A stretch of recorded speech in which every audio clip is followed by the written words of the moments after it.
Tema që e keni përgjithë me diskutu vërtet është një temë komplekse historike, kryesisht sepse ka në konotacione negative edhe me vetë ekzistencën e këtij divizioni dhe implikimet eventuale që bëhen për bashkëpunimin e shqiptarëve me Gjermaninë naziste gjatë luftës së dytë botërore.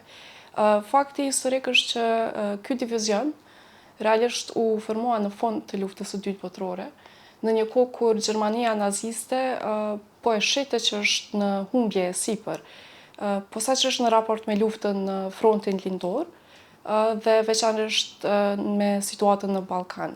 Në shtator të vitit 1943, Italia fashiste kapitulloi, që ishte një aliat shumë i rëndësishëm për Gjermaninë, dhe kjo shkaktoi një trazirë shumë të madhe logjistike për ushtrinë gjermane, të cilët tashmë duheshin t'i merrnin në administrim të gjitha territoret që i kishte më parë Italia fashiste. Dhe kjo mes tjerash e përfshinte edhe Shqipërinë dhe një pjesë të Kosovës. Administrimi gjerman filloi pothuajse menjëherë dhe kjo ishte e lehtë në kuptimin që nuk ishte rezistencë lokale për shkak të situatës politike. Shumë shqiptarë politikanë posaçërisht e perceptonin Gjermaninë si më pak si pushtues e më shumë si çlirues.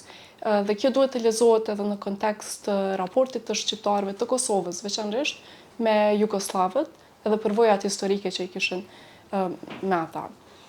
Ky është konteksti i luftës në cilin filloi administrimi gjerman në Kosovë dhe pastaj u zhvilluan edhe mekanizmat policor dhe ushtarak për ta mirëmbajtur këtë administrim të ri.